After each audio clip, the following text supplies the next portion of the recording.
بسم الله الرحمن الرحيم. الحمد لله رب العالمين، والصلاة والسلام على سيد الخلق أجمعين سيدنا محمد وعلى آله وصحبه ومن والاه. Dear students and dear sons, today we are dealing with John Milton in chapter 8 in the course Appreciating Poetry. Okay, as you know, this chapter is divided into two sections, and it will be explained, it will be dealt with within the two classes of the week. Before we start, I'd like you to realize this presentation, that you are committed to summarize the following paper as your presentation. After you read this research titled Beatles on His Blindness, Eyesight or Heard Vision, okay, here you find the link of the paper or of the research. It carries the same title, on his blindness, the poem we are studying. Okay, so the task or the presentation, it can be an assignment, as you know. Okay, read it, understand it, and summarize it your own way. Then try to record it and upload it to your website on Rapid as a presentation. Also, we have two questions we need to realize. The questions are important. They might come in the exams and homeworks you have to deal with. The first one, who is John Milton the poet? So we focus on Milton as a poet. So through our reading, analysis, and study, we need to understand who is John Milton, who is Milton, but focusing mostly on the concept of poet, as a poet, being a poet. The second question you need to realize and understand a good way to answer is give a suitable analysis on Milton's On His Blindness. On His Blindness is the name of the poem we are going to study, or Sonnet 16. It has the name Sonnet 16. So if you have been ordered to deal with the poem On His Blindness or Sonnet 16, the name is one, the same. There is no difference. Okay, so we need to read some ideas about the poet. We call it poet's career here, poet's career. Then we have the poem On His Blindness, or Sonnet 16. Here is the poem, and you will listen to it recording. It is recorded, and this poem in your book is taken from this source. Okay, English Minor Poems, Paradise Lost, Samson Agonist. Okay, by Milton. Okay, here is the documentation and reference of the poem from which it has been taken. We have here analysis about the poem, but after listening to the poem, you can go and read the analysis once more. Here is the analysis, okay, of this poem. In the second part, we will deal with more ideas about On His Blindness or Sonnet 16, such as the themes, different themes, and appreciation. How can we appreciate the poem?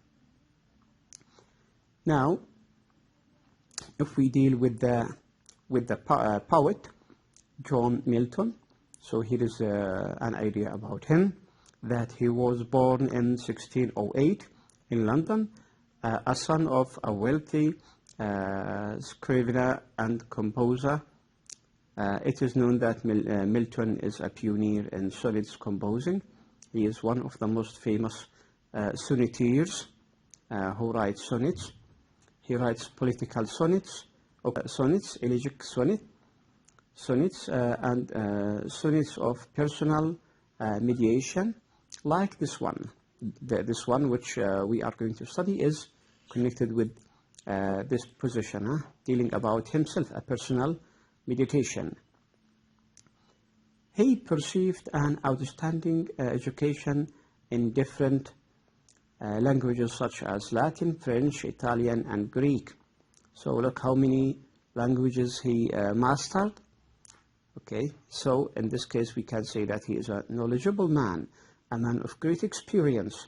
Okay, owing to the financial standing of his family. Literature for Eliot, of course, was particularly preferred with Milton, where he started writing his personal poetry when he was young and started to make a name for himself as a public speaker and orator. So here we have a kind of qualities, traits, characteristics describing John Milton himself, a public speaker and orator. In 1632, Milton went back to, for almost 3 years. He went to the city for almost 3 years, and then to Horton, in which he devoted his time to concentrate. Here there is a mistake. To concentrate, it should be like this one, concentrate, study, and writing. Yes, in your book, try to revise it and make the modification necessary to grammar and spelling. Okay, here we have some ideas about him, and now if we go to the poem, we say something about mixing or connecting, having a sort of relation or link between the poem on his blindness with Milton, the poet. Why? As we said, because this poem is personal meditation dealing with with events of Milton himself. Before with that, let's read this important paragraph, that John Milton became blind at the age of 36 in 1644. He initially perceived difficulties with his sight during that year, problems that frequently barred him from reading. So the problems made the process of reading very difficult for him. Conceivably, at that time, Milton wrote Sonnet 16, that was given a new title on his blindness. So yes, blindness, dealing with what? With Sonnet 16 and expressing the personal attitude of John Milton himself. Later, after his death, as an anticipation of his subsequent blindness, so this poem was written for that purpose. Many critics may believe that the misery apparent in the poem might have been so intensely sensed soon after the complete onset of his loss of sight, beginning of losing his eyesight. Milton fights in the sonnet on his blindness with frustration at becoming blind and with his own sense of how significant it is to enjoy one's aptitudes well. The poem on his blindness was likely composed during an epoch in early 1650s in which his sightlessness became thorough in 1652. The poem records how he comes to appreciate a higher ideas of surface. When the poem on his blindness was written or inscribed, Milton obviously apologized for the lost time he had wasted not creating poetry as his ambition. So thinking that poetry is a sort of compassion and passion for himself. He regretted, not using time in writing poetry. Milton's loss of sight was an anticipated disaster. That the problem started in his family, in which his mother had bad eyesight. So it can be connected with what you call a family, let's say, medical inheritance. His vision bleached slowly over approximately a decade, so continued for almost 10 years. Became weaker and weaker until he became completely blind. Milton defined his early indications as a sort of rainbow, which obscured whatever he was searching. That was tracked by a fog in the left eye that progressively blotted out all things on that side. So here again, as we read before, it is personal details on the person, on Milton himself. Here we have more ideas about Milton, and here we have the poem. I'd like to listen to the recording several times, try to understand it. It is really very interesting. And if we read the first paragraph of the analysis on the poem on his blindness, it can go like this. Milton on his blindness, or Sonnet 16, considers how his eyesight is used up in the world.